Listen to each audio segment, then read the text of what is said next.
আমিরুল মুমিনিন খলিফাতুল মুসলিমিন হযরত ওমর রাদিয়াল্লাহু তাআলা আনহু এশার পরেই চিন্তা করলেন, আমি মানুষের বাড়ির কাছে কাছে যাব, দেখি আমার অগোচরে কেউ আমার সমালোচনা করে কিনা, কারণ আমি মানুষ, আমার দোষ থাকতেই পারে। আমি অর্ধজাহানের শাসক, আমার সামনে এসে হয়তো বলার মতো দুঃসাহস কেউ করবে না, আমারই খুঁজে বের করা দরকার। সামনে যেহেতু বলবে না, তাহলে সংশোধন হব কিভাবে? পেছনে বলতে পারে, গিয়া দেখব পেছনে বলে কিনা। যদি দেখি আসলেই আমার মধ্যে দোষ আছে, সংশোধন হয়ে যাব। চেনেন হযরত ওমরকে? ইসলামের দ্বিতীয় খলিফা, দুনিয়াতেই জান্নাতের সুসংবাদ পেয়েছেন। আমার রাসূল বলছেন, আমার পরে নবী হইলে ওমর নবী হইত। এমন একজন ব্যক্তি, এমন একজন বুজুর্গ। হযরত ওমর ইন্তেকালের পর মুনকার নকির আসছে, মার রব্বুকা, আমার রাসূল পাশেই তো শোয়া। আমার রাসূল ডাক দিয়ে বলেন, এ ফেরেশতা, যেই রব সম্পর্কে আমার ওমরকে প্রশ্ন করতেছো, ওই রবকে তোমার থেকে আমার ওমর বেশি চেনে। যাও, তুমি কার কাছে রবের প্রশ্ন করতেছো? তুমি কতটুক রবরে চিনো? তার থেকে আমার ওমর রবকে বেশি চেনে। হযরত ওমর, তার চিন্তা এটা, আমার তো ভুল থাকতে পারে। আর আপনি একজন মেম্বার, চেয়ারম্যান, আপনার দোষ কেউ ধরলে ঠ্যাং ভেঙে গেলাম। কি দাপট আপনার, কি ক্ষমতা আপনার!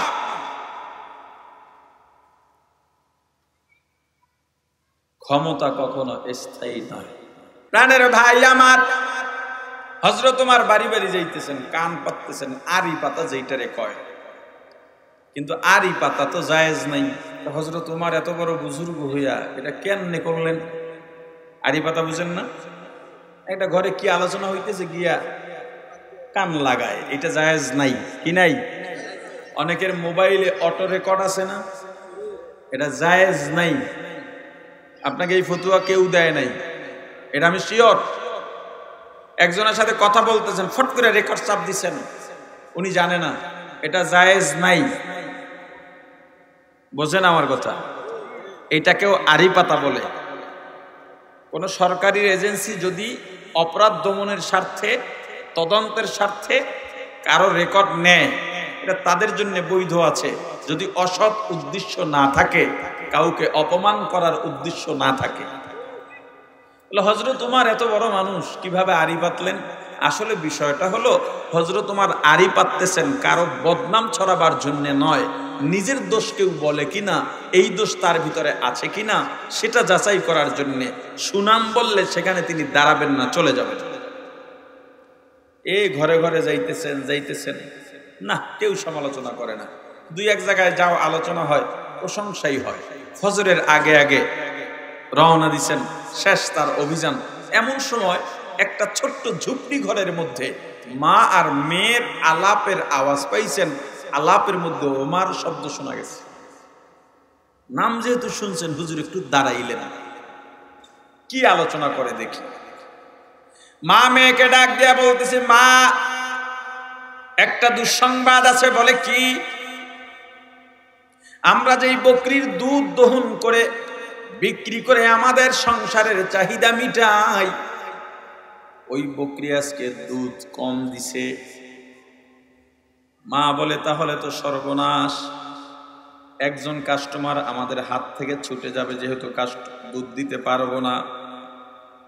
মেয়ে বলে, কি আর করার, উপায় তো নাই। মা বলে, উপায় একটা আছে। বলে কি? আজকের জন্য দুধে একটু পানি মেরা দাও। এই দুধে পানি মিশাইয়া বিক্রি করার মতো বুজুর্গ আপনাদের এই ফরিদপুরের নাই।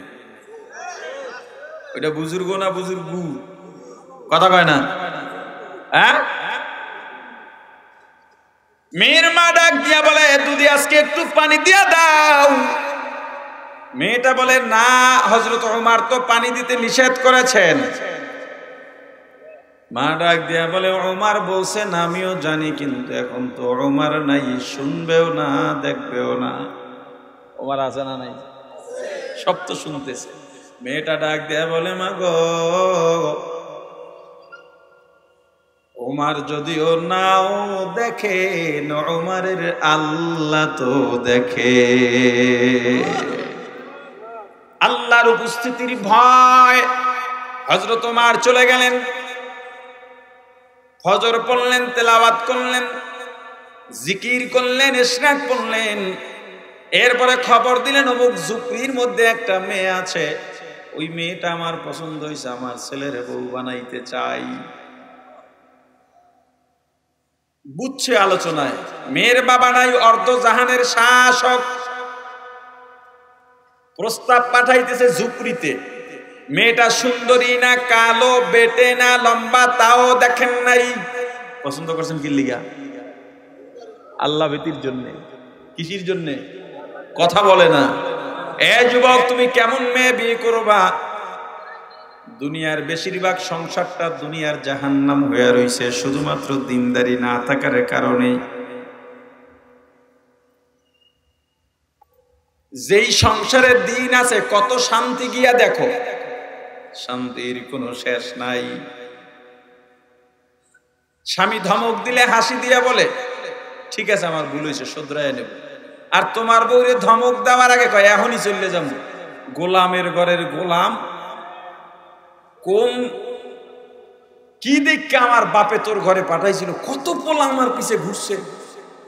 কথা কয় না।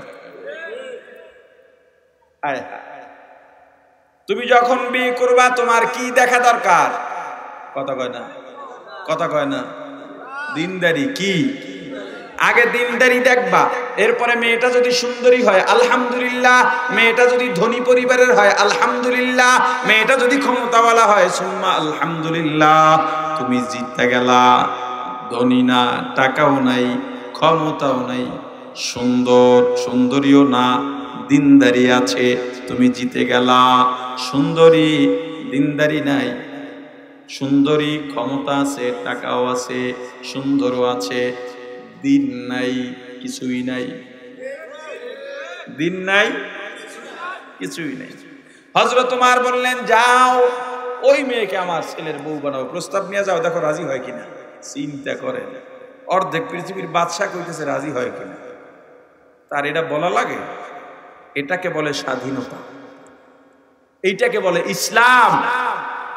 এই সবাই আমরা যারা আছি সবাই জানি, আমরা একজন হুজুরে যদি মেম্বার বানাই, কাজ কি করতে পারবে জানি না, কিন্তু একটা চাইল্ড ডাইল গম মারিয়ে খাইবে না, এটা সবাই জানি। এরপর ইমাম সাহেব যদি নির্বাচনে দাঁড়ায়, ভোট ইমামেরটার বোর্ড পয়সাও জিততে, আর কেউ দেয় না। কথা কয় না। আসলে আমরাই চাই যে আমরা চোরের সমাজে বসবাস করি, এটা আমরাই চাই। আমরাই যে একটা জালেম আমাদের উপরে নেতা হইয়া থাকে। বিয়ে হয়ে গেল, হযরত ওমর রওনা দিছেন। দরজায় এসে পুত্রবধূ দাঁড়াইছেন শ্বশুরকে বিদায় দেওয়ার জন্য। কি দৃশ্য! আর আমনের পোলার বউ আমনের তো সইতেই পারে না। হযরত ওমর ডাক দিয়ে বলেন, মা তোমার কাছে আমার একটা আবদার আছে, অনুরোধ আছে। বলে, আব্বা বলেন। ও মা, আমি যখনই বাইরে বের হব তুমি দরজায় দাঁড়ায় একটা কথা আমারে শোনাইবা। ওমর যদিও না দেখে ওমরের আল্লাহ তো দেখে। আমরা দুনিয়ায় কেন আসছি এই উত্তর জানা আছে আপনাদের? কথা বলে না দেখে। আপনারা কথার জবাব না দিলে আমি অল্প কয়েক মিনিট কথা বলে চলে যাব।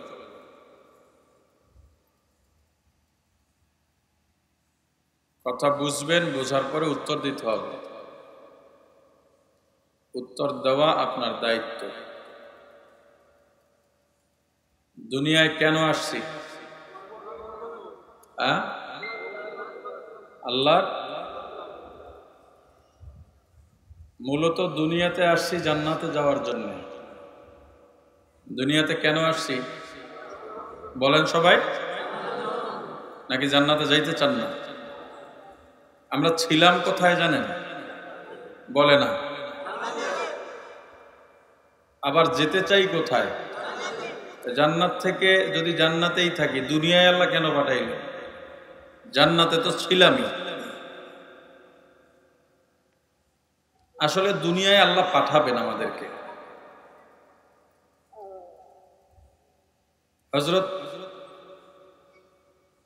আদম আলা নবিয়ান আলাইহিস সালাতু ওয়াস সালামকে আল্লাহ বললেন ওই গাছের কাছে যাইও না।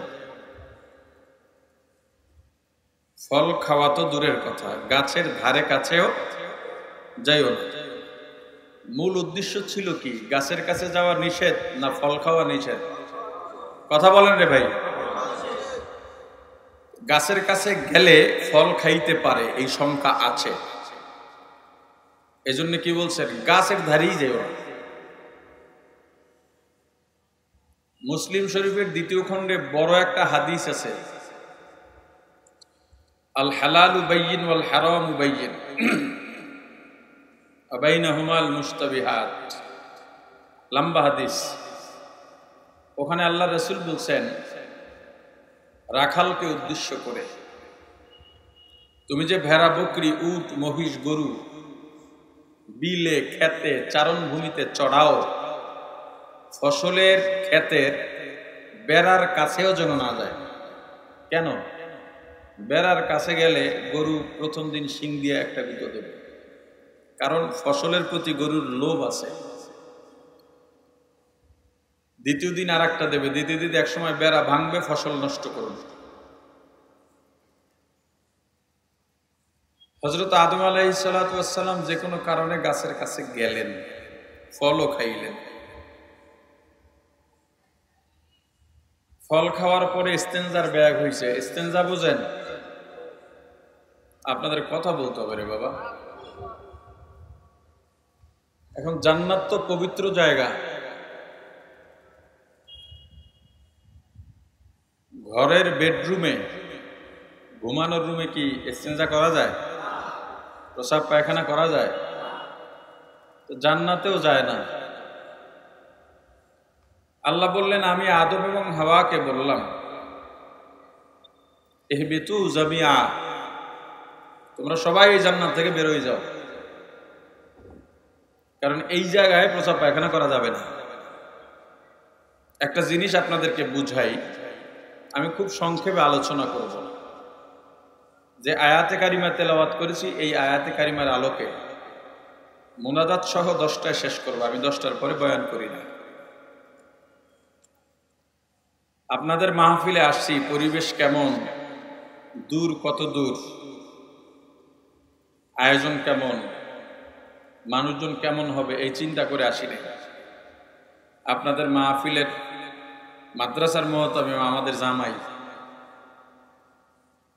আমার বাম পাশে যিনি বসা আছেন ইনি আমাদের ওস্তাদ, মক্তবের ওস্তাদ না, কাফিয়া পর্যন্ত পড়ছি, আমি পড়ছি, বড় মিয়াই পড়ছি, ছোট মিয়াই পড়ছি। এমনকি আপনাদের এই এলাকায় 40 থেকে 50 জন আলেম আছে হুজুরের ছাত্র, আমাদের এলাকার হুজুরও আসছেন কিন্তু কুয়াকাটা থেকে। আবার এরপরে যিনি বসা আছেন এই জামাই হলো এই হুজুরের আপন ভাইয়ের মেয়ের জামাই, ওই হিসেবে আমারও জামাই। এই সবাই অনুরোধে এখানে আসা, বেড়াইতেছে যেহেতু আসে একটু কথা বলে যায়, নাইলে আমি মাহফিল করি না, 2-1টা মাহফিল করি খুব কঠোর শর্তে, কঠিন শর্তে। বাদেশাই আমাকে দিতে হয়, 9টা 9:30টায় মাহফিল শেষ, না হয় মাহফিল যাই না। আর একটু শহর লেভেলে মাহফিল হতে হয়। যাই হোক, কিন্তু এই যে আপনাদের মেহমান হয়ে আপনাদের বাড়ি বেড়াইতে আইলাম, আমি সালাম দিলে আপনারা জবাব দেবেন না? আমি কথা জিজ্ঞেস করলে কেমন আছেন, ভালো আছি বা মন্দ আছি এটা বলবেন না? যদি এই জবাব না দেন আমি কি মনে করব? আপনাদের বাড়িতে আর বেড়াইতে আসা যাওয়া যাবে না। কথা কয় না? আপনি যদি আমার বাড়ি যান, আমারে সালাম দেন, আমি জবাব না দিই, এলাকায় এসে আমার কথা ভালো বলবেন? তাও সবাই কয় না, জবাব দেবেন সবাই। আমি বুঝি এটা একদম গ্রাম, আপনাদের জন্যই মূলত ওয়াজ, শিক্ষিত আলেম এদের জন্য ওয়াজের দরকার নেই, ওয়াজ সাধারণ মানুষের জন্য। কিন্তু আপনারা ওয়াজে আসছেন কেন? এখানে আসছেন কেন বলে না? ওয়াজ শুনতে আসছেন, এইটা ঠিক, এজন্যই ওয়াজে ফায়দা হয় না। আজকে একদল আলেম আসছিলেন রূপগঞ্জ থেকে তারাবো, এই ঢাকার সাথেই, যানজট না থাকলে 15 মিনিট লাগে যাইতে আমার অফিস থেকে। আসার পরে জিজ্ঞেস করলাম, মাদ্রাসার মুহতামিম আসছেন, মিশকাত পর্যন্ত মাদ্রাসা, সভাপতি, সেক্রেটারি, ক্যাশিয়ার, ওস্তাদরা, কয়েকজন ছাত্র হয়েছে, দল ভারী করে আইছে। চিন্তা করছে রাজনৈতিক নেতার কাছে পথ পাইতে গেলে কর্মী বেশি দেখান লাগে, হুজুরের কাছে বেশি লোক গেলে মনে হয় মাহফিল পাওয়া যাবে। মাদ্রাসার মাহফিল, প্রথম প্রশ্ন করলাম, মাদ্রাসা মাহফিল দেবেন উদ্দেশ্য কি? একজন বলছে মাদ্রাসার একটু আয় ইনকাম দরকারের জন্য। আমি বললাম তাহলে মাদ্রাসায় যাব না, উদ্দেশ্য ঠিক নেই। আর একজন তারে বলা ধরবে আপনি জানেন না, শুধু শুধু না বুঝা কথা কর। আমি বললাম তো আপনি বলেন, কয়েকজন ছাত্র আছে পাগড়ি দেব। আমি বলছি এটাও তাহলে যাওয়ার মতো উদ্দেশ্য না, এই উদ্দেশ্য মাহফিলে যাওয়ার মতো উদ্দেশ্য না। আর একজন কয় হুজুর কবরবাসীর রুহের মাগফিরাত কামনায়। কবরবাসীর রুহের মাগফিরাত কামনায় মাহফিল লাগবে কি লেগে? এটা তো এই জায়গায় বসেও পারি, ওই দুনিয়ার আর এক মাথায় বসেও পারা যায়, কি যায় না? কথার জবাব দিতে হবে, বলছি যায় কি না? আপনারা আসছেন বয়ান শুনতে, আমি বলবো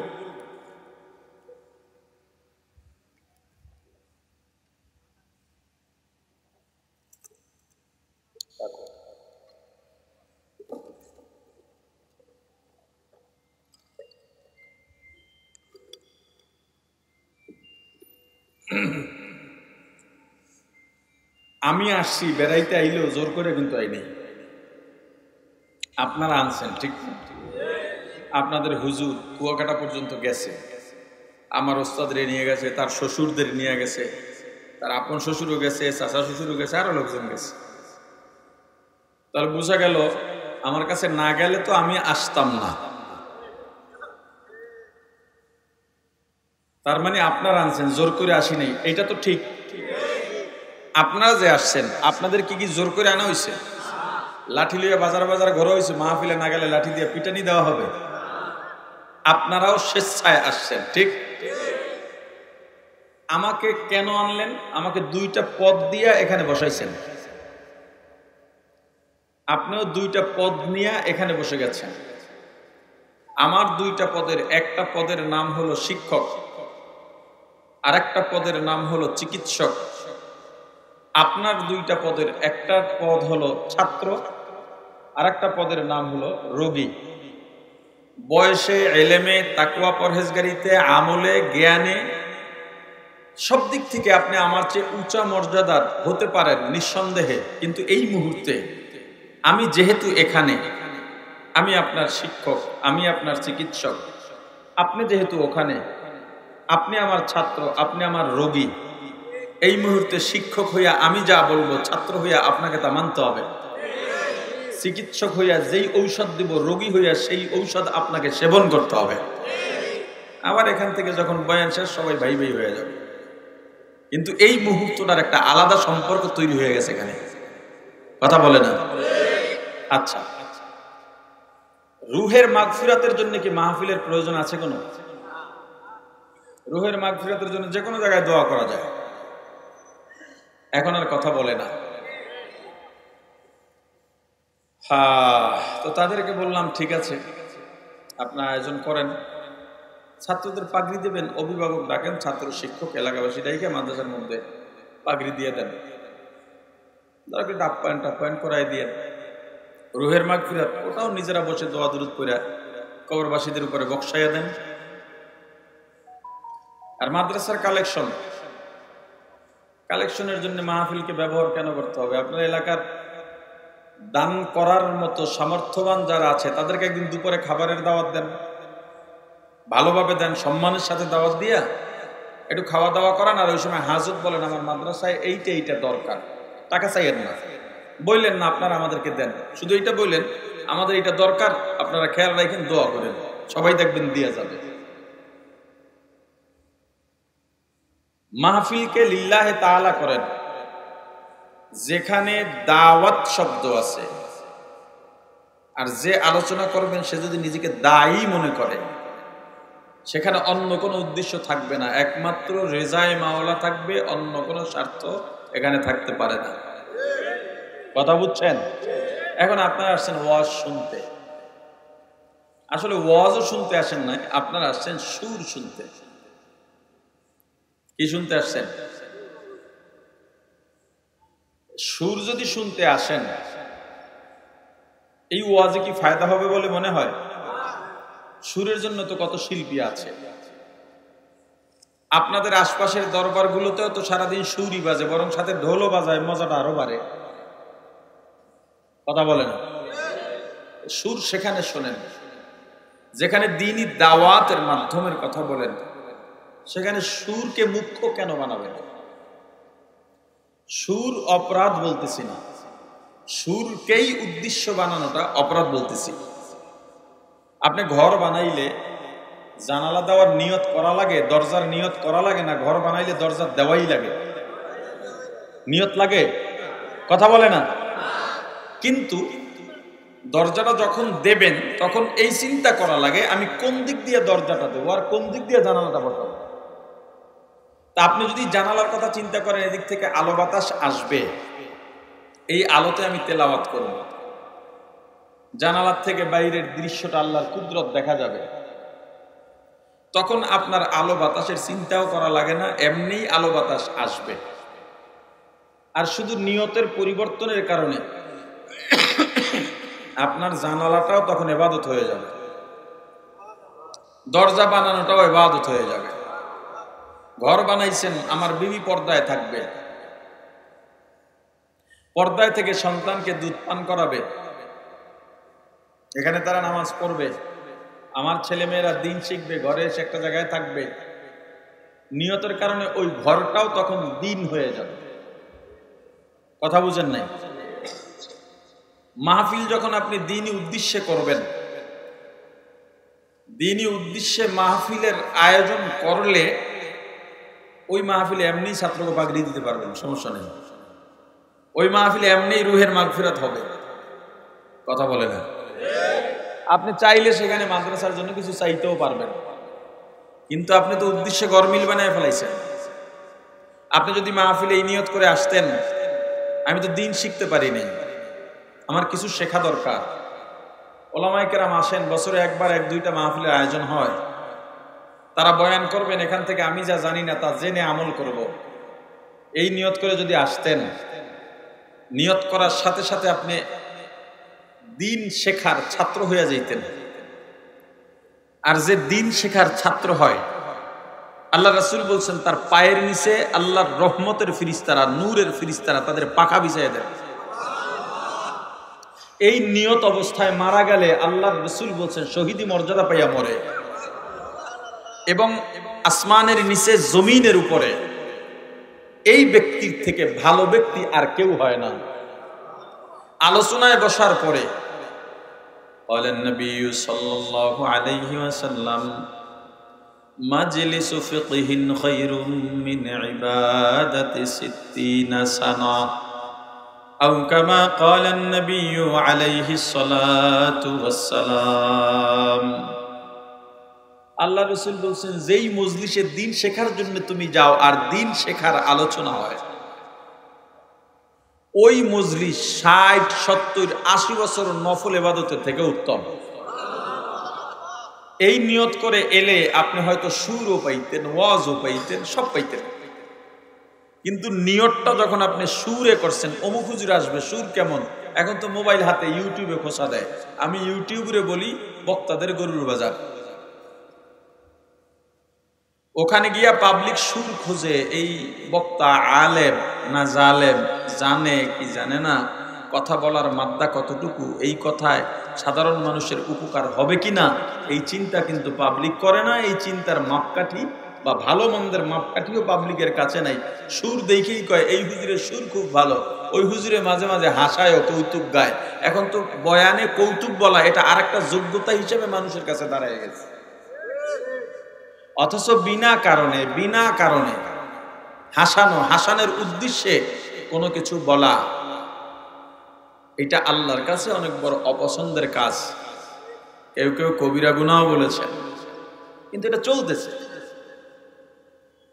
একজন হারাম গানের শিল্পী যেই গানটা বলে, বক্তা ওয়াজে বসে ওই গানটা বইলে উদাহরণ দেয়, অমুক শিল্পী এই গান বলছে, বইলে পুরা গানটা নিজে ওই সুরে বলে, এরপর এই গান গাওয়া হারাম।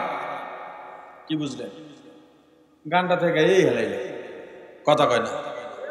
আপনারা বুঝেন না আমার কথা? এখন আবার বলেন, আপনারা আসছেন কেন? বুঝে এখন তো নিয়তটা এবার একটু ঘুরন্ত, কেন আসছিলেন? এখন এটা কি আগের নিয়তে আছে না নিয়ত পরিবর্তন করছেন? কথা বলে না। বলেন নবী সাল্লাল্লাহু আলাইহি ওয়াসাল্লাম, ইন্নামাল আ'মালু বিন্নিয়াত ওয়া ইন্নামা লিকুল্লি ইমরিইম মা নাওয়া ফামান কানাত হিজরাতুহু ইলাল্লাহি ওয়া রাসূলিহি ওয়া মান কানাত হিজরাতুহু ইলা দুনিয়া ইউসিবুহা ইলা আখির। আল্লাহ রাসূল বলেন, তোমার কর্মের ফলাফল নির্ভর করবে তোমার নিয়তের উপর। যার নিয়ত যেমন, কর্মের ফল হবে তেমন। যার নিয়ত ভালো, কর্মের ফল হবে ভালো। যার নিয়ত মন্দ, কর্মের ফল হবে মন্দ। আল্লাহ রাসূল হিজরতে রওনা হলেন। হিজরতের কাফেলায় নারীও আছে, পুরুষও আছে। একজন সাহাবী গিয়া রাসূলের কাছে বললেন, ওগো আল্লাহর রাসূল, আমাদের হিজরতের কাফেলায় এমন একজন ভাই আছেন যে আল্লাহ ও রাসূলকে পাওয়ার জন্য হিজরত করে নাই। আমাদের হিজরতের কাফেলায় এক সুন্দরী নারী আছে, ওই নারীকে বিয়ে করার জন্য হিজরত করতেছে। আমার রাসূল বললেন, যারা আল্লাহ ও আল্লাহর রাসূলকে পাওয়ার জন্য হিজরত করবে তারা আল্লাহকে পাবে, রাসূলকেও পাবে, দুনিয়াও পাইতে পারে, সুন্দরী নারীও স্ত্রী হিসাবে পাইতে পারে, সম্মানও পাইতে পারে, ক্ষমতাও পাইতে পারে। আর যারা দুনিয়া পাওয়ার জন্য হিজরত করে, দুনিয়া পাইতেও পারে, নাও পাইতে পারে, তবে আল্লাহও পাবে না, রাসূলও পাবে না। এখন আপনার নিয়তকে পরিবর্তন করা আপনার জন্য ফরজ হয়ে গেছে। কথা বুঝেন নাই? এখন আবার বুঝা মিল্লা ভালো করে কোন মাহফিলে আইছেন কা? জোরে বলেন। আমি যে সুর পারি এটা তো বুঝছেন। এই যে সুর দিলাম, পারিরাও যদি না দিই আপনাদের কোনো আপত্তি আছে? কারণ শেখার জন্য আসছেন। কিন্তু বাস্তবতা কি? আমি যদি আধা ঘন্টা এমনি কথা কইতেই থাকি, দেখবেন মানুষ তো এমনিই নাই, আরো ওটা শুরু করবে। এই যে এত মাহফিল হয়, একটা কাজ যদি হয়, রাজমিস্ত্রি কাজ করতেছে, কাঠমিস্ত্রি কাজ করতেছে, এই যে কাজ করতেছে, এ ভাই কথা বলেন না, এই যে কাজ করতেছে, এই কাজের একটা ফলাফল দেখা যায় কিনা, রূপ দেখা যায় কিনা? আপনি রাজমিস্ত্রির ইট বালু সিমেন্ট যা যা দরকার দিয়া এক সপ্তাহের জন্য ঢাকা গেলেন, কাজ আছে জরুরি, আসার পরে কি দেখবেন? খালি জমি ছিল, এখন একটা বাউন্ডারি হয়ে গেছে অলরেডি, ঠিক না? তাহলে ওয়াজেরও এরকম একটা দৃশ্যমান ফায়দা উপকার আমাদের দেখা উচিত কি উচিত না? কিন্তু আমরা আসলে দেখতে পারতেছি কিনা, এইটা হলো মূল গবেষণার বিষয়। আসলে কোনো ফায়দা দেখা যায় কিনা আমাকে বলেন। আপনাদের এলাকায় যে মসজিদ আছে, গত বছর থেকে এই বছর পর্যন্ত কয়টা মাহফিল হয়েছে আপনাদের এই মসজিদের এলাকায়?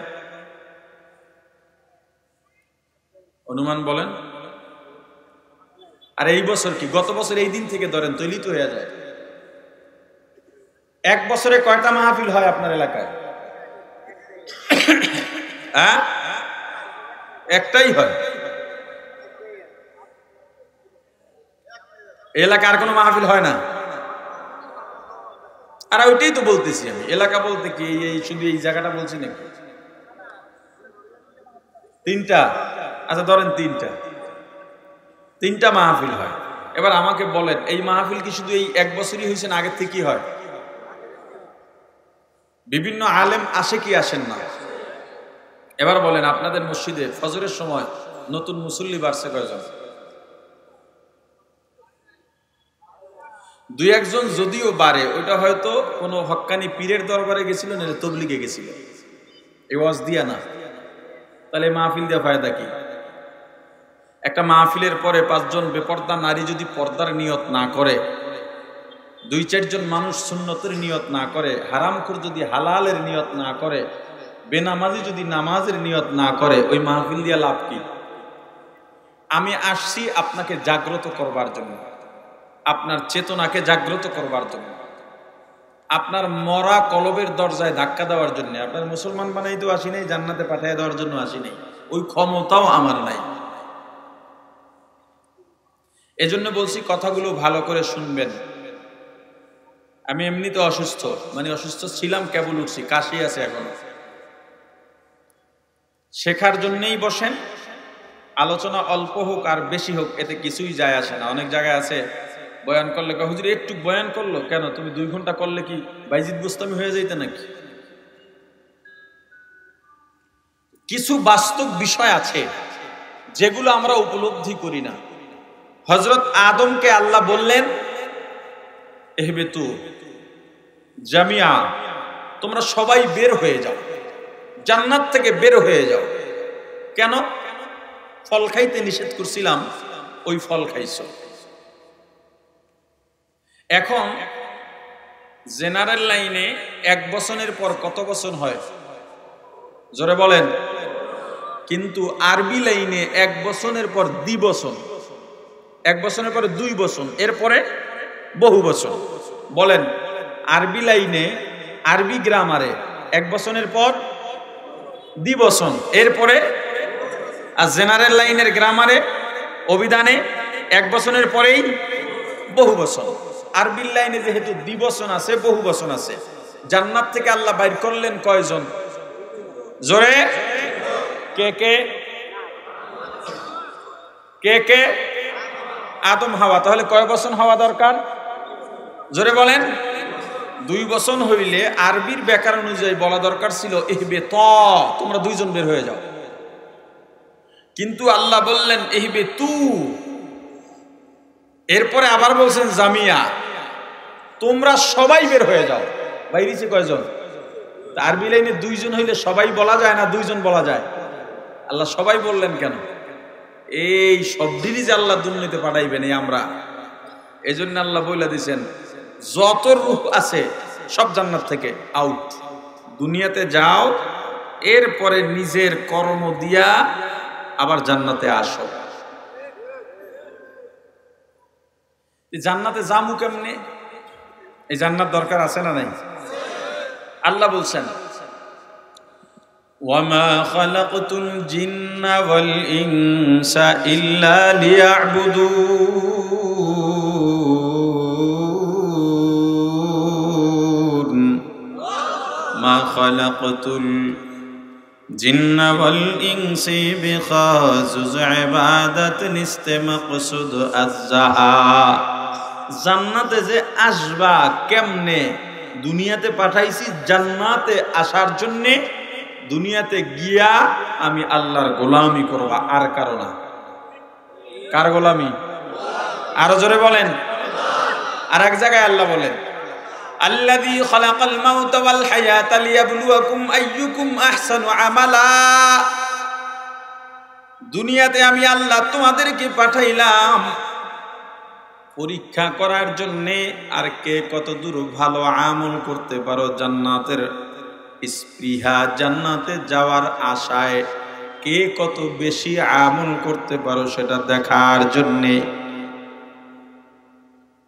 কিন্তু আমরা মুসলমান, আমাদের মাঝে সেই আগ্রহই তো নাই। আমি যেই আয়াতে কারিমা তেলাওয়াত করলাম, আল্লাহ এখানে 2টা গুণের কথা বলেছেন। কয়টা গুণ? আল্লাহ বলেন এই 2টা গুণ যদি অর্জন করতে পারো, ফাইনাল জান্নাতা হিয়াল মাওয়া, আমি আল্লাহ ঘোষণা দিয়া দিলাম এই 2 গুণ বিশিষ্ট মানুষের ঠিকানা হলো জান্নাত। এখন জান্নাতেই যদি যাইতে চাই, আমি যেই 2টা গুণের কথা বলবো আল্লাহ বলে দিয়েছেন, আমি শুধু সেটা নকল করব, আমার বানাইয়া বা নিজের রচনা করে বলার কোনো সুযোগ নাই। আছে? এই 2টা গুণ আমাদের অর্জন করার নিয়ত করা যায় কি যায় না? আরো জোরে বলেন। এক নাম্বার গুণ, আম্মা মান খাফা মাকাম রাব্বিহ, আল্লাহর সামনে উপস্থিত হওয়াকে যে ভয় করে, কিয়ামতের ময়দানে আমি জিন্দেগিতে যা করেছি এটা নিয়ে আল্লাহর সামনে কেমনে দাঁড়াবো, এই ভয় গুনাহ করে না। এই ভয়টা ভেতরে থাকা। আর একটা আল্লাহর উপস্থিতির ভয়। আল্লাহ সব জায়গায় আছেন না নাই? আল্লাহ রাসূলকে বললেন, হাবিব আমার অবস্থান সম্পর্কে যদি আপনার কাছে কেউ জানতে চায়, আপনি বলেন ফাইন্নী করিব, আমি আল্লাহ অতি নিকটে। আল্লাহ কাছে না দূরে? জোরে, কতটা কাছে? এই জবাবও আল্লাহ দিয়েছেন, নাহনু আকরাবু ইলাইহি মিন হাবলিল ওয়ারিদ।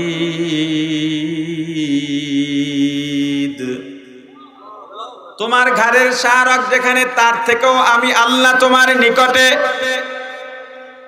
ওয়া হুয়া মাআকুম আইনামা কুনতুম, এ বান্দা তুমি যখন যেথায় যাও আল্লাহ তোমার সঙ্গে আছেন। তুমি যদি একজন হও একজন মনে করবা না, আমি আল্লাহকে নিয়ে দুইজন মনে করবা। যদি দুইজন হও দুইজন নও, আমি আল্লাহকে মনে করে তিনজন মনে করবা। তিনজন হলে তিনজন নও, আমি আল্লাহকে নিয়ে চারজন মনে করবা। এক আল্লাহর ওলি তার মুরিদদেরকে পরীক্ষা করার জন্য প্রত্যেকের হাতে এক একটা জ্যান্ত মোরগ দিয়া, ধারালো ছুরি দিয়া বললেন, এমন একটা জায়গায় গিয়া জবাই করো যেখানে কেউ দেখতে পাবে না। সবাই জবাই করে নিয়ে আসছে, একজন এখনো আসে না। হুজুর অপেক্ষা করতেছেন, একজন কেন আসে না? তোমরা কিভাবে জবাই করলা বর্ণনা দাও। একজন বলে, হুজুর আমি কবর খনন করে ভিতরে গিয়া জবাই দিছি, কেউ দেখে নাই। একজন বলে, আমি ঘরের দরজা বন্ধ করে জবাই করেছি, কেউ দেখে নাই। একজন বলে, গভীর জঙ্গলে গিয়া জবাই করেছি, কেউ দেখে নাই। একজন বলে, পানির নিচে ডুব দিয়া জবাই করেছি, কেউ দেখে নাই। ইতিমধ্যে ওই যে বাকি লোকটা হাঁপাইতে হাঁপাইতে আসে, জবাই দেয় নাই। মুরগির জায়গায় মুরগি আছে, ছুরির জায়গায় ছুরি আছে, টপ টপ করে চেহারার থেকে ঘাম পড়তেছে। হুজুর একটা ধমক দিয়া বললেন, তুমি এত বড় অকর্মা, তুমি কেন জবাই দিতে পারলা না? বলে, হুজুর বেয়াদবি, ক্ষমা চাই, দেরি হয়েছে, অনেক ট্রাই করতে গিয়ে দেরি হয়ে গেছে।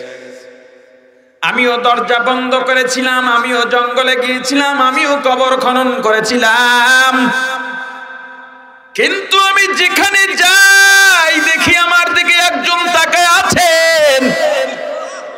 আমি পানির মধ্যে ডুব দিয়াও দেখি আমার আল্লাহ। আমি কবর খনন করেও দেখি আমার আল্লাহ আমার দিকে তাকায় রইছেন। আপনি তো বলেছিলেন কেউ যেন না দেখে। আউলিয়ারা কারে উকবা ইখতিয়ার, জাহেলারা কারে দুনিয়া ইখতিয়ার। আশিকারা মিল্লাত মাযহাব জুদাস্ত, আশিকারা মিল্লাত মাযহাব খুদাস্ত। মিয়ানে আশিক মাশুক রামজিস্ত, কিরামান কাতিবিন রাহাম খবর নিস। প্রাণের ভাই আমার, আল্লাহর ভয়। আল্লাহ সব জায়গায় আছেন, দুনিয়ার কেউ দেখে না। আমি একা একা যেই কাজ করি, আমি আসলে কে? এই যে আমাকে দেখেন, এটা আমি না। আপনাকে যে আমি দেখি, এটা আপনি নন। তাহলে আপনি কে, আমি কে? লোকচক্ষুর আড়ালে দরজা বন্ধ করে একা একা যেটা করি সেটাই আপনি, সেটাই আমি। মানুষের সামনে তো সবাই ভালো চলে। একাকিত্ব অন্যায় যে না করে বুঝতে হবে তার ভিতরেই আল্লাহর ভয় আছে। মানুষের সামনে মানুষের ভয়ে যে কাজ করে না, যেই কাজ করে না অন্যায়, করে ভালোটা মানুষকে দেখাবার জন্যে, একা একা থাকলে, কেউ না দেখলে অন্যায় করে যারা বেড়ায়, তাদের মানুষের সামনের যত ভালো কাজ হোক না কেন ওটা মানুষ দেখানো ইবাদতে পরিগণিত হবে। ভেতর বাহির দুইটাই সমান লাগবে। আল্লাহর ভয়। আমিরুল মুমিনিন খলিফাতুল মুসলিমিন হযরত ওমর রাদিয়াল্লাহু তাআলা আন, নাম শুনছেন? নামটা কইতে পারেন সুন্দর করে? মুসলমান, জান্নাতের আশা করে বসে আছে। সাহাবীদের নাম জানে না, রাসূলের নামটা সুন্দর করে বলতে পারে না, কালেমা জানে না, দিন কি তা জানে না, ইসলাম কি সেটাই জানে না, আমার কি জানা দরকার ছিল সেটাও জানি না, আবার হুজুর করেও ফতুয়া দেয়, আছে না নাই? প্রাণের ভাই আমার,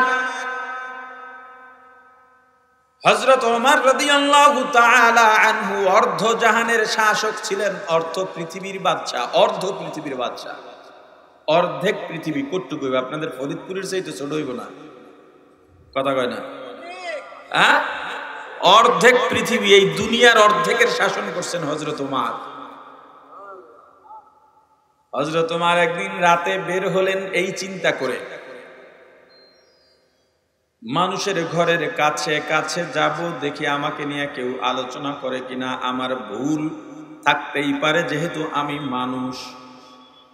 যেই ব্যক্তি নিজের ভেতর থেকে এটা অনুভব করে আমার ভুল থাকতে পারে এবং সংশোধন হওয়া দরকার, এইটাই মানুষ। অন্যায় করার পর যেই মানুষটাকে অন্যায় ঘুমাইতে দেয় না, এইটাই মনুষ্যত্ব। আপনি অন্যায় করছেন, আপনি জানেন, কিন্তু কেউ জানে না, এজন্য আপনি নিজে স্বস্তি অনুভব করতেছেন, তাহলে আপনার ভিতরে মনুষ্যত্ব নাই। অন্যায় করে আসছেন, দোকানদারকে চোখে ধুলা দিয়া 10 টাকার জায়গায় 5 টাকা দিয়ে আসছেন, দোকানদার আপনাকে 10 টাকা ফেরতের জায়গায় 50 টাকা দিয়ে দিছে, আপনি নিয়ে আসছেন, মনে করছেন আপনি জিতে গেছেন। বন্ধু বান্ধবের সঙ্গে আনন্দ করে বলতেছেন, আমি 20 টাকার জায়গায় 50 টাকা পাইলাম, চল চা নাস্তা করি, হাসি ঠাট্টা করলেন। বোঝা গেল আপনার ভিতরে অন্যায়ের কোনো অনুশোচনা নাই, আপনার ভিতরে আসলে মনুষ্যত্বই নাই। আর যদি আপনি বিছানায় গিয়া শুয়া ঘুমাইতে না পারেন, এপিট যান ওপিট যান, কাজটা করলাম কি, কাজটা ঠিক হয় না, এটা কি করলাম, এটা ঠিক হয় না, তাহলে আপনি মানুষ। আর এই চিন্তা যার মধ্যে থাকে, সেই তো অন্যায় থেকে নিজেকে বিরত রাখার চেষ্টা করে, ঠিক কিনা? আমিরুল মুমিনিন খলিফাতুল মুসলিমিন হযরত ওমর রাদিয়াল্লাহু তাআলা আনহু এসার পরে চিন্তা করলেন, আমি মানুষের বাড়ির কাছে কাছে যাব, দেখি আমার অগোচরে কেউ আমার সমালোচনা করে কিনা, কারণ আমি মানুষ, আমার দোষ থাকতেই পারে।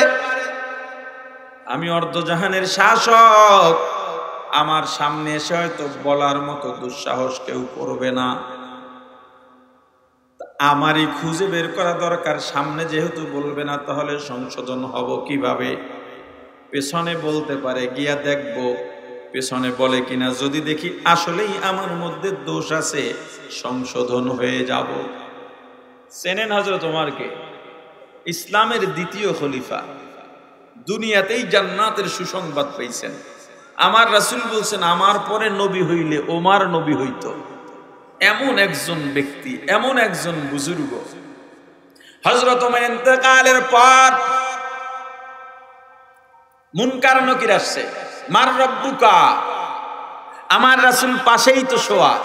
আমার রাসূল ডাক দিয়ে বলেন, এ ফেরেশতা, যেই রব সম্পর্কে আমার ওমরকে প্রশ্ন করতেছো, ওই রবকে তোমার থেকে আমার ওমর বেশি চেনে, যাও। তুমি কার কাছে রবের প্রশ্ন করতেছো? তুমি কতটুক রব রে চিনো? তার থেকে আমার ওমর রবকে বেশি চেনে। হযরত ওমর, তার চিন্তা এটা, আমার তো ভুল থাকতে পারে। আর আপনি একজন মেম্বার, চেয়ারম্যান, আপনার দোষ কেউ ধরলে ঠ্যাং ভাঙ্গা গেল। কি দাপট আপনার, কি ক্ষমতা আপনার!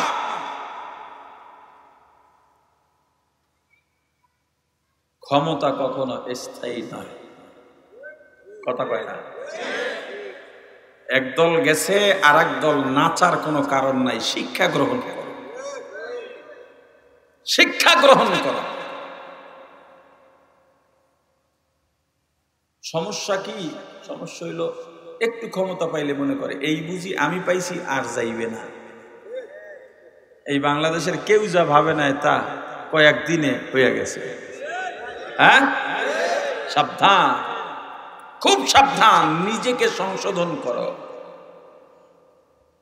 নিজেকে পরিণত করো। প্রাণের ভাই আমার, হযরত ওমর বাড়ি বাড়ি যাইতেছেন, কান পাততেছেন, আরি পাতা যেইটারে কয়, কিন্তু আরি পাতা তো জায়েজ নাই। হযরত ওমর এত বড় বুজুর্গ হইয়া এটা কেমনে করলেন? আরি পাতা বুঝেন না? একটা ঘরে কি আলোচনা হইতেছে, গিয়া কান লাগায়, এটা জায়েজ নাই। কি নাই? অনেকের মোবাইলে অটো রেকর্ড আছে না, এটা জায়েজ নাই। আপনাকে এই ফতুয়া কেউ দেয় নাই, এটা আমি শিওর। একজনের সাথে কথা বলতেছেন, ফট করে রেকর্ড চাপ দিচ্ছেন, উনি জানে না, এটা জায়েজ নাই। বোঝেন আমার কথা? এটাকেও আরি পাতা বলে। কোন সরকারি এজেন্সি যদি অপরাধ দমনের স্বার্থে, তদন্তের স্বার্থে কারো রেকর্ড নেয়, এটা তাদের জন্য বৈধ আছে, যদি অসৎ উদ্দেশ্য না থাকে, কাউকে অপমান করার উদ্দেশ্য না থাকে। হযরত ওমর এত বড় মানুষ কিভাবে আড়ি পাতলেন? আসলে বিষয়টা হলো, হযরত ওমর আড়ি পাততেছেন কারো বদনাম ছড়াবার জন্য নয়, নিজের দোষ কেউ বলে কিনা, এই দোষ তার ভিতরে আছে কিনা সেটা যাচাই করার জন্য। সুনাম বললে সেখানে তিনি দাঁড়াবেন না, চলে যাবেন। এই ঘরে ঘরে যাইতেছেন না, কেউ সমালোচনা করে না। দুই এক জায়গায় যাও আলোচনা হয়, প্রশংসাই হয়। ফজরের আগে আগে রওনা দিছেন, শেষ তার অভিযান। এমন সময় একটা ছোট্ট ঝুপড়ি ঘরের মধ্যে মা আর মেয়ের আলাপের আওয়াজ পাইছেন। আলাপের মধ্যে ওমর শব্দ শোনা গেছে। নাম যেহেতু শুনছেন, হুজুর একটু দাঁড়াইলেন, কি আলোচনা করে দেখি। মা মেয়েকে ডাক দিয়া বলতেছে, মা একটা দুঃসংবাদ আছে। বলে কি? আমরা যেই বকরির দুধ দহন করে বিক্রি করে আমাদের সংসারের চাহিদা মিটাই, ওই বকরি আজকে দুধ কম দিছে। মা বলে, তাহলে তো সর্বনাশ, একজন কাস্টমার আমাদের হাত থেকে ছুটে যাবে, যেহেতু দুধ দিতে পারবো না। মেয়ে বলে, কি আর করার, উপায় তো নাই। মা বলে, উপায় একটা আছে। বলে কি? আজকের জন্য দুধে একটু পানি মেরা দাও। এই দুধে পানি মিশাইয়া বিক্রি করার মতো বুজুর্গ আপনাদের এই ফরিদপুরে নাই। ওইটা বুজুর্গ না, বুজুর্গু, কথা কয় না। হ্যাঁ, মধুওয়ালা আসছে, মধু নিয়া বালতির মধ্যে মধু, মৌচাকও ভিতরে আছে, মৌমাছিও আছে। কসম দেয় নিজের মাথার, আল্লাহর কসম, রাসূলের কসম, আসমান জমিনের কসম, বউ মাইয়া পোলারও কসম দেয়, মধুরও কসম দেয়। দিয়া কয়, আমি নিজে গিয়া কষ্ট করে সুন্দরবন থেকে মধু আনছি। বাস্তবতা হলো 14 গোষ্ঠীও জানে না সুন্দরবন পশ্চিমে, দক্ষিণে, উত্তরে না পূর্বে। কি এমন বুজুর্গ নাই?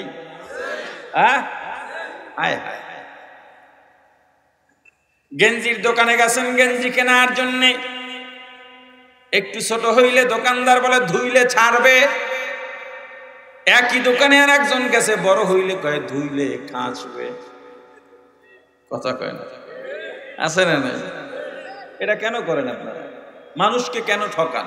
1000 টাকার নোট ছেঁড়া চালাইতে পারে না, আর একজন এসে বলে টেনশন কিসের, বেশি নোটের মধ্যে ঢুকায় দাও। 20,000 টাকা একজন পাবে, আপনি 19,000 টাকা ভালো দিলেন। 1000 টাকার নোট ছেঁড়া দিলেন, চালানো যায় নাই। কিয়ামতের ময়দানে এই 1000 টাকা তাকে আপনার দেওয়া লাগবে। কিয়ামতে কি টাকা লই যাওয়া যাইব? কি দেবেন? আহা, এমনি নেক হয় না, এর মধ্যে আবার দিয়া দিতেছে। ছেঁড়া নোট আর না দেখাইয়া দেবেন?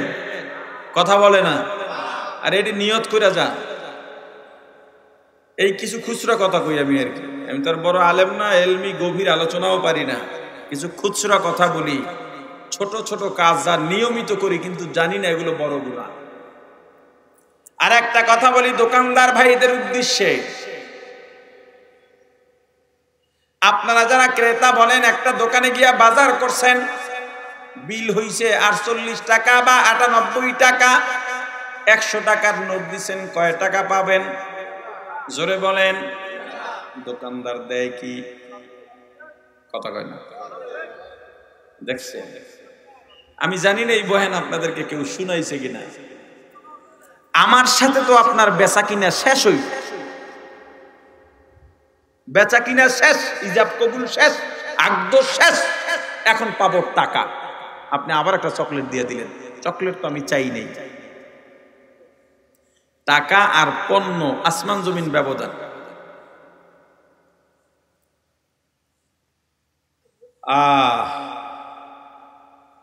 এখন আপনি বলবেন ঠিক আছে, আমি যদি মাইনেও নি, এই মুহূর্তের জন্য যদি মাইনে নেই, ঠিক আছে 2 টাকার বদলে আপনি চকলেট দিচ্ছেন, কিন্তু চকলেট তো 2 টাকা না, আপনার কাছে কিনি নাই আমি, টাকার বদলে দিচ্ছেন। চকলেট তো আপনি কিনছেন 1 টাকা 50, 60, 70 পয়সায়, বাকি 30 পয়সা দেবে কে? এই যে বড় একটা গুনাহ হচ্ছে, কারো কোনো খোঁজ নাই। এক লোক এরকম চকলেট দেয়, জমাইতে জমাইতে 50টা হয়েছে। দোকানদারে যাইয়া বলে, এই 50 চকলেট সব তোমার দেওয়া, এখন আমার 100 টাকা ফেরত দেওয়া। এখন তো আর ভাঙতির অজুহাত দিতে পারবে না, দোকানদার এখন আর দেয় না। কসমেটিক্সের দোকান, ওখানে চকলেটের কি আছে দেখবেন, ওর টেবিলের উপরে 1 বক্স চকলেট। কাপড়ের দোকান, গার্মেন্টসের দোকান, সেখানে একটা চকলেট। এমনকি গুদারা ঘাট আছে না, খাওয়া ঘাট, ওদের ওই ইয়ার উপর একটা চকলেটের ডিব্বা। 2 টাকা দিয়ে আমি চাইলে 2 টাকার প্রয়োজন মিটাইতে পারি, একটা ব্লেড কিনতে পারি, 2 টাকার মুড়ি কিনে খাইতে পারি, সুতা কিনতে পারি, সুই কিনতে পারি। আমি যদি একটা চকলেট নিয়ে একটা দোকানে গিয়া বলি, চকলেটটা রাখো, আমাকে একটা ব্লেড দাও, দেবে নাকি? আপনার কাছে পাবো আমি 2 টাকা, আপনি দিলেন চকলেট। এটা অন্যায়, এটা গুনাহ, এটা পরের হক নষ্ট করা এবং আল্লাহর অপছন্দের কাজ। দোকানদার যদি একটু মুখের অলসতা দূর করিয়া একটু প্রস্তাব দেয়, ভাই তোমাকে 2 টাকার বদলে আমি একটা চকলেটের অফার করলাম, তুমি চকলেটটা নাও 2 টাকার বদলে। ক্রেতা যে বলে ওকে ঠিক আছে, আর একটা ব্যবসা সম্পাদন হয়ে গেল, সোয়াবও হইল। এইটা বলে না। ক্রেতা যদি বলে আমি চকলেট নেব না, টাকা দাও, দরকার হলে মাল ফেরত নেন, তবুও চকলেট ছাড়া 2টা দেওয়া যাবে। কথা কয় না। এটা তো দোকানদারের কথা কইলাম, এবার আপনাদের কথা বলা লাগে না, ব্যালেন্স করা লাগে তো। কথা কয় না, এটা ব্যালেন্স করে দিন। আপনি বাজারে গেছেন শাক কেনার জন্য, এ মুরব্বী শাকের আটি কত? বলছে 15 টাকা। 10 টাকায় দাও, বলে হবে না। বাবা আপনি আসছেন, আমি বুড়া মানুষ, 12 টাকার নিচে 1 পয়সাও হবে না। কথা দেন দেন, দিছে। 10 টাকার নোট দিয়ে কয় রাখো, এটি হবে, কইয়া চলে গেছে, বাকি 2 টাকা তোমার আব্বা দিয়ে যাইবে। ব্যবসা ইজাব কবুল প্রস্তাব গ্রহণের মাধ্যমে সম্পাদন হয়। তুমি জোর করে করে এটা কম দিলাম, এটা রাখো, এটি হবে, এই 2 টাকা দেওয়া লাগবে একদিন, যদি ও দাবি না ছাড়ে। এখন ক্রেতা ভাইরা যত চকলেট আনছেন, আপনারা দাবি ছাইরা দেন, না হয় বেচারা আপনার জন্য কিয়ামতে কাঠগড়ায় দাঁড়াবে। আর দোকানদার ভাইরা, যে সমস্ত কাস্টমার আপনাদের 2 টাকা না দিয়া গেছে, আপনিও দাবি ছাইরা দেন, না হয় ক্রেতারা কাঠগড়ায় দাঁড়াতে হবে। এখন থেকে নিয়ত করেন, আমি আর কারো হক নষ্ট করব না, এমনটা করব না, দর দাম করে শরীয়ত অনুযায়ী, মাসআলা অনুযায়ী বেচা কিনা করব। পারবেন? মেয়ের মা ডাক দিয়া বলে, দুধে আজকে একটু পানি দিয়া দাও। মেয়েটা বলে, না হযরত ওমর তো পানি দিতে নিষেধ করেছেন। মা ডাক দিয়া বলে, ওমর বলছেন আমিও জানি, কিন্তু এখন তো ওমর নাই, শুনবেও না দেখবেও না। ওমর আছে না নাই? সব তো শুনতেছে। মেয়েটা ডাক দিয়া বলে, মা গো, ওমর যদিও নাও দেখে, ওমরের আল্লাহ তো দেখে। আল্লাহর উপস্থিতির ভয় হযরত ওমর চলে গেলেন, ফজর পড়লেন, তেলাওয়াত করলেন, জিকির করলেন, ইশরাক পড়লেন। এরপরে খবর দিলেন, অমুক ঝুপড়ির মধ্যে একটা মেয়ে আছে, ওই মেয়েটা আমার পছন্দ হয়েছে, আমার ছেলের বউ বানাইতে চাই। বুঝছে আলোচনায়, মেয়ের বাবা নাই, অর্ধ জাহানের শাসক, প্রস্তাব পাঠাইতেছে ঝুপড়িতে। মেয়েটা সুন্দরী না, কালো, বেটে না, লম্বা, তাও দেখেন নাই। পছন্দ করছেন কি লিগা? আল্লাহ ভীতির জন্য। কিসির জন্য? কথা বলে না। এ যুবক, তুমি কেমন মেয়ে বিয়ে করবা? দুনিয়ার বেশিরভাগ সংসারটা দুনিয়ার জাহান্নাম হয়ে রইছে শুধুমাত্র দিনদারি না থাকার কারণে। যেই সংসারের দিন আছে, কত শান্তি গিয়া দেখো, শান্তির কোনো শেষ নাই। স্বামী ধমক দিলে হাসি দিয়া বলে, ঠিক আছে আমার ভুল হয়েছে, শোধরায় নেব। আর তোমার বউরে ধমক দেওয়ার আগে কয়, এখনই চলে যাব। গোলামের ঘরের গোলাম, কোন কি দেখে আমার বাপে তোর ঘরে পাঠাইছিল, কত পোলা আমার পিছে ঘুরছে, কথা কয় না। তুমি যখন বিয়ে করবা তোমার কি দেখা দরকার? কথা কয় না, কথা কয় না। দিনদারি কি? আগে দিনদারি দেখবা, এরপরে মেয়েটা যদি সুন্দরী হয় আলহামদুলিল্লাহ, মেয়েটা যদি ধনী পরিবারের হয় আলহামদুলিল্লাহ, মেয়েটা যদি ক্ষমতাওয়ালা হয় সুম্মা আলহামদুলিল্লাহ। তুমি জিততে গেলা, ধনী না, টাকাও নাই, ক্ষমতাও নাই, সুন্দরীও না, দিনদারি আছে, তুমি জিতে গেলা।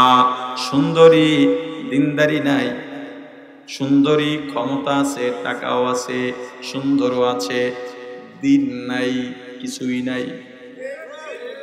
দিন নাই, কিছুই নাই। হযরত ওমর বললেন, যাও ওই মেয়েকে আমার ছেলের বউ বানাও, প্রস্তাব নিয়ে যাও, দেখো রাজি হয় কিনা। চিন্তা করেন, অর্ধেক পৃথিবীর বাদশা কইতেছে রাজি হয় কিনা। তার এটা বলা লাগে? এটাকে বলে স্বাধীনতা, এইটাকে বলে ইসলাম। এই সবাই আমরা যারা আছি সবাই জানি, আমরা একজন হুজুরে যদি মেম্বার বানাই, কাজটি করতে পারবে জানি না, কিন্তু একটা চাইল্ড ডাইল গম মারিয়ে খাইবে না, এটা সবাই জানি। এরপর ইমাম সাহেব যদি নির্বাচনে দাঁড়ায়, ভোট ইমামেরটার বোর্ড পয়সাও জিততে, আর কেউ দেয় না, কথা কয় না। আসলে আমরাই চাই যে আমরা চোরের সমাজে বসবাস করি, এটা আমরাই চাই। আমরাই যে একটা জালেম আমাদের উপরে নেতা হইয়া থাকে। বিয়ে হয়ে গেল, হযরত ওমর রওনা দিছেন, দরজায় এসে পুত্রবধূ দাঁড়াইছেন শ্বশুরকে বিদায় দেওয়ার জন্য। কি দৃশ্য! আর আমনের পোলার বউ আমনের তো সইতেই পারে না। হযরত ওমর ডাক দিয়ে বলেন, মা তোমার কাছে আমার একটা আবদার আছে, অনুরোধ আছে। বলে, আব্বা বলেন। ও মা, আমি যখনই বাইরে বের হব তুমি দরজায় দাঁড়ায় একটা কথা আমারে শোনাইবা। ওমর যদিও না দেখে, ওমরের আল্লাহ তো দেখে। আল্লাহ আল্লাহ क्या मुबारक नाम है, अल्लाह अल्लाह आशिकों का काम है। প্রাণের ভাই আমার, চোর চুরি করার জন্য রওনা হয়, অন্ধকার রাত, কেউ দেখে না, কেউ জানে না, চুরির মালও সামনে আছে, মাল বিক্রি করে টাকা হজম করবে, কেউ জানবে না। কিন্তু চুরির আগে যদি তার ভিতরে এই ভয় ঢোকে, কেউ যদিও না দেখেন আল্লাহ তো দেখেন। এই চিন্তা করে চোর যদি চুরি থেকে ফিরে যায়, আল্লাহ বলেন, ওরে চোর, ফেরেশতারাও অপেক্ষায় ছিল, চুরির গুনাহ লাগবে, তোর নাম চোরের খাতায় উঠাবে। যেহেতু আমি আল্লাহর উপস্থিতির ভয় পাইয়া চুরি করলি না, আমি আল্লাহ তোকে চোরের পরিবর্তে জান্নাতি ঘোষণা দিয়া দিলাম। हकीकत से तो दुनिया बेखबर है, दुनिया की नुमाइश पर नजर है नमी गोयाम के आज दुनिया जुदा बाश बहर कारे के बाशी बा खुदा बाश सिस्ते दुनिया आज खुदा गाफिल बुदान कमाशो नुक़रहो फ़र्ज़िंदज़ान दुनिया में हो दुनिया का तलब गार नहीं हो दुनिया में हो दुनिया का तलब गार नहीं हो बाजार से गुजर हो खरीददार नहीं हो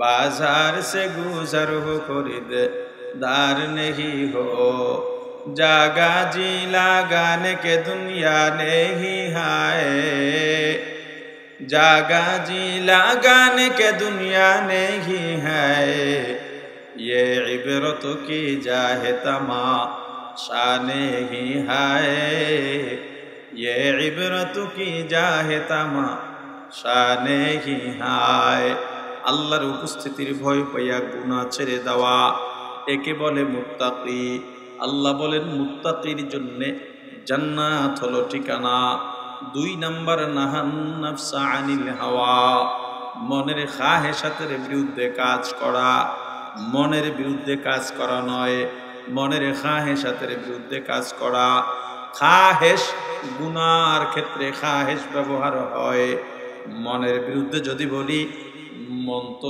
নামাজও পড়তে চায় মনের বিরুদ্ধে গেলে তখন তো নামাজ বাদ দেওয়া লাগে ব্যাপারটা এমন নয় বরং মনের খাহেসাতের বিরুদ্ধে কাজ করা মন চায় মিথ্যা বলতে মিথ্যা বলার চিন্তাটা হলো খাহেস চুরি করার চিন্তার নাম হলো খাহেস এই এক কথায় গুনাহ করতে মন চায় করব না আল্লাহ বলেন ফাইনাল জান্নাতা হিয়াল মাওয়া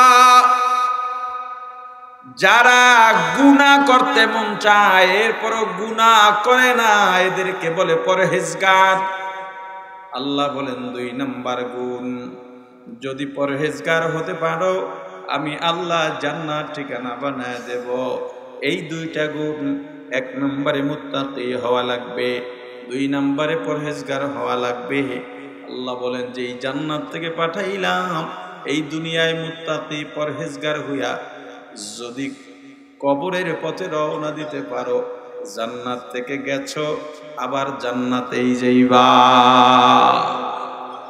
যতটুকু আলোচনা করেছি আলোচনায় যত ভুল ও আরো আছে সব আমার পক্ষ থেকে যত ভালো আল্লাহর পক্ষ থেকে আমার ভুলগুলো শুধরাইয়া আল্লাহর ভালোগুলো গ্রহণ করার তৌফিক দান করেন সকলে বলি আমিন আপনাদের আলোচক আরো আছে আপনারা কেউ যাবেন না বসবেন আপনাদের আবার আপ্যায়নের ব্যবস্থাও আছে মাশাআল্লাহ খাওয়া দাওয়া করে যায়েন তবে যারা রাইতে উঠে ফজর কাজা করবেন তারা এখনই চলে যান আর যারা জাগনা থাকলেও ফজর কাজা হবে না তারা থাকেন সোজা কথা বলে গেলাম আল্লাহ তাআলা সবাইকে কবুল করেন সুবহানাল্লাহি ওয়া বিহামদিহি সুবহানাকাল্লাহুম্মা ওয়া বিহামদিকা আশহাদু আল লা ইলাহা ইল্লা আনতা আস্তাগফিরুকা ওয়া আতুবু ইলাইক আসসালামু আলাইকুম ওয়া রাহমাতুল্লাহ